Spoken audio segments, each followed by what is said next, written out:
దేవునికి స్తోత్రం. హల్లెలూయా. మీకందరికీ నా నిండు వందనాలు తెలియజేస్తున్నాను. రూతు మొదటి భాగం మీరంతా చూసి ఉంటారు. ఇప్పుడు రెండవ భాగం ధ్యానం చేస్తున్నాను.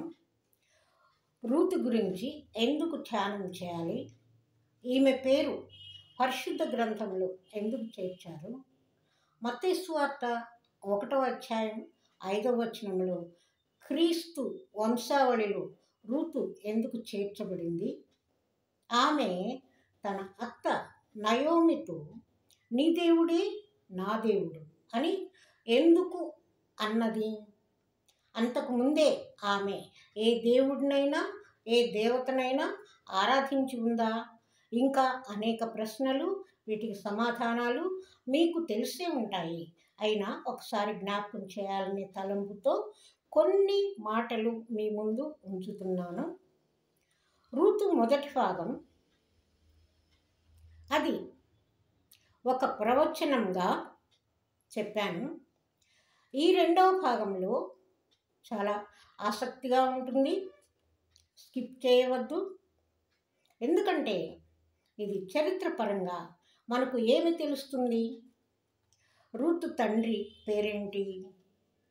రూతు తండ్రి పేరు ఎగ్గోను, మోయాబు దేశమునకు రాజు. మోయాబు అనగా హెబ్రీ భాషలో అతని తండ్రి అని అర్థము. వీరు విగ్రహారాధికులు, ఎంతో నిష్ఠతో విగ్రహాలను పూజించేవారు. రూతు మోయాబులో ఉన్నప్పుడు కెమిషు అనే దేవతను ఆరాధించింది.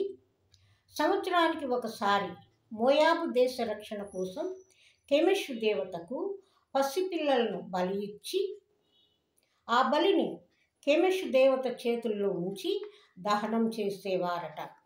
ఇది రూతు ఆధ్వర్యంలోనే జరిగేది. ఎందుకంటే అప్పుడు ఆమె ప్రధాన పూజారిగా ఉండేది.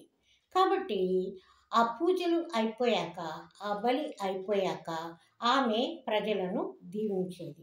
ఇక్కడ వీడి భక్తి ఎంతగా ఉండేదంటే, ఎంతో భక్తితో, ఎంతో శ్రద్ధలతో, వినయ విధేయతలతో వారు ఆ విగ్రహాన్ని ఆరాధించేవారు. ఆమె తన దేవతను బహుగా ఆరాధించేది. ఈ క్రమంలో నయోమి ఎలీమెలకు కుమారులలో ఒకడైన మహ్లోను ఆ మందిరంలోకి వెళ్ళినప్పుడు రూతు అతనిని చూసింది. అతని మెడలో ఒక పట్టి వ్రేలాడుతూ ఉన్నది. అవి ఏమిటంటే, ఆ పట్టీలో 10 ఆజ్ఞలు ఉన్నాయి.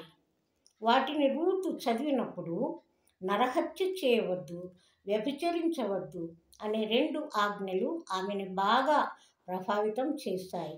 ఆ రకంగా రూతుకు మహ్లోను పరిచయం అయ్యాడు. మోయాబీయులు మంచివారు కారు, పాప జీవితం వారిది. వ్యభిచారము, హత్యలు ఎక్కువగా జరుగుతూ ఉండేవి. కొట్లాటలు బహుగా ఉండేవి. ఇశ్రాయేలును శపించడానికి సోదెగాడైన బిలామును పంపించింది ఈ మోయాబీయులే. అందువలన ఇశ్రాయేలీల మీదికి దేవుని ఉగ్రత వచ్చింది. వీరు సమాజంలో పనికిరారు అన్నాడు దేవుడు. బిలాము తప్పుడు బోధలు ఇశ్రాయేలు పాప జీవితం జీవించడానికి కారణమైంది. తన చుట్టూ జరుగుతున్నదంతా చూసిన రూతు మహ్లోనును పెండ్లి చేసుకుని నయోమికి కోడలైంది.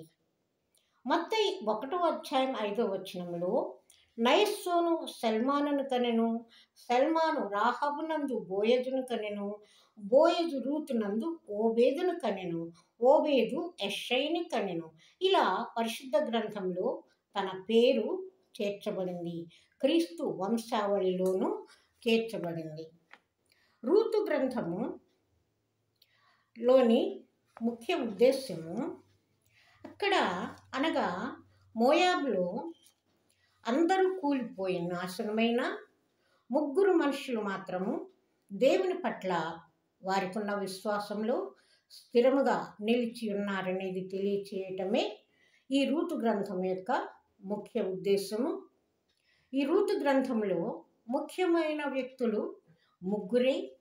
మొదటిగా రూతు, నయోమి, బోయజు.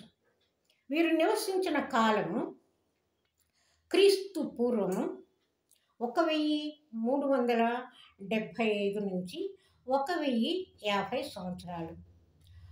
ఇక్కడ ముఖ్యమైన స్థలాలు, ఈ రూతు గ్రంథంలో ముఖ్యమైన స్థలాలు రెండు: మోయాబు, బెత్లెహేము. రూతు కథ 3 వేర్వేరు పరిస్థితుల్లో జరగడాన్ని మనము చూడగలము.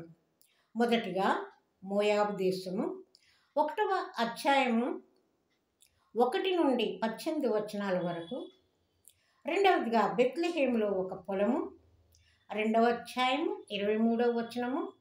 మూడవదిగా బెత్లెహేములో యవల కళ్ళము, 3వ అధ్యాయం 1 నుండి 18 వరకు. నాలుగవదిగా బెత్లెహేము నగరం, 4వ అధ్యాయము 12వ వచనము. ఇశ్రాయేలుకు అన్యదేశమైన మోయాబు మృత సముద్రమునకు ఈశాన్య దిక్కులో ఉన్నది. రూతు 1:1 చూడండి. విశ్వాస త్యాగము, యుద్ధ దాహము, క్రమశిక్షణ రాహిత్యము, అక్రమము, అరాచకము విలసిల్లిన చీకటి కాలంలో కూడా దేవుని కట్టడలను, దేవుని ఆజ్ఞలను వైరాగ్యంతో అనుసరించిన ప్రజలు మోయాబు దేశంలో ఉన్నట్లుగా ఈ గ్రంథము మనకు సాక్ష్యమిచ్చుచూ ఉన్నది. ఈ రూతుకు జరిగిన సంభవాలు ఏమిటంటే, మోయాబులో సుమారు 10 సంవత్సరాలు, బెత్లెహేములో ఒక్క పొలము సుమారు 1 నెల రోజులు, ఆ పొలంలో 1 కళ్ళము 1 రోజు, బెత్లెహేములో 1 సంవత్సర కాలము. రూతులో కనిపించే క్రీస్తు. గోయల్ అనే హెబ్రీ పదము విడుదల కలుగు చేసే క్రీస్తు గురించిన ఆలోచన.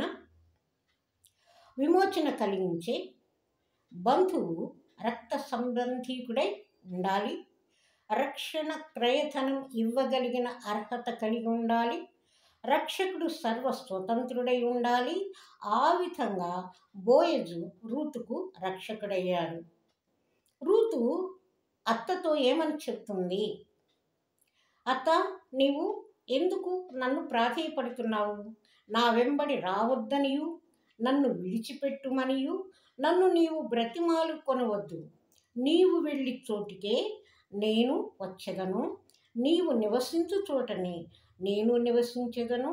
నీ జనమే నా జనము, నీ దేవుడే నా దేవుడు అని రూతు ఎంతో వినయ విధేయతలతో తన అత్తకు చెబుతూ ఉన్నది. అప్పుడు నయోమి ఏమంటున్నది? నా కుమారి, భయపడవద్దు, నీవు చెప్పినదంతయు నీకు చేసేదను. నీవు యోగ్యురాలు అని నా జనులందరూ ఎరుగుదురు. చూడండి, ఈ అత్తాకోడళ్ళ బంధము ఎలా ఉన్నది.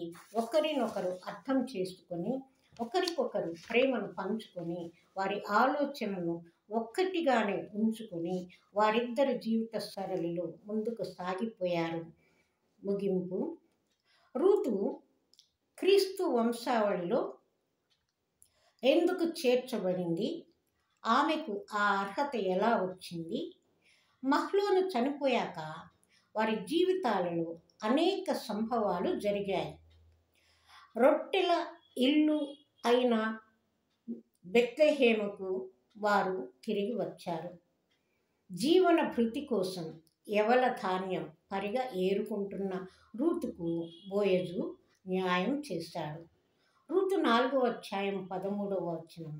కాబట్టి బోయజు రూతును పెండ్లి చేసుకొని ఆమె యొద్దకు పోయినప్పుడు యెహోవా ఆమె గర్భవతి అగునట్లు అనుగ్రహించిన కనుక ఆమె కుమారుని కనెను. రూతు గ్రంథంలోనే 4వ అధ్యాయం 20వ వచనం మనం చూసినట్లయితే, బోయజు ఓబేదును కనెను, ఓబేదు యెషయిని కనెను, యెషయి దావీదును కనెను. ఇదే మాట మత్తయి సువార్త 1వ అధ్యాయం 5వ వచనంలో బోయజు రూతునందు ఓబేదును కనెను. ఇది క్రీస్తు వంశావళి కనుక ఆమె పేరు క్రీస్తు వంశావళిలోనే చేర్చారు. అనాథగా విధవరాలిగా ఉన్న రూతు జీవితం దేవుని ఆశీర్వాదంతో ఒక కీర్తిని ఘనతను సంపాదించుకుంది. రూతు జీవితం ఇతరులకు ఏమి నేర్పిస్తుంది? నీవైతే ఎలా స్పందిస్తున్నావు? లైక్ చేయండి, సబ్స్క్రైబ్ చేయండి, కామెంట్ కూడా పెట్టండి. దేవునికి స్తోత్రం. మీకందరికీ నా నిండు వందనాలు తెలియచేసుకుంటూ ఉన్నాను.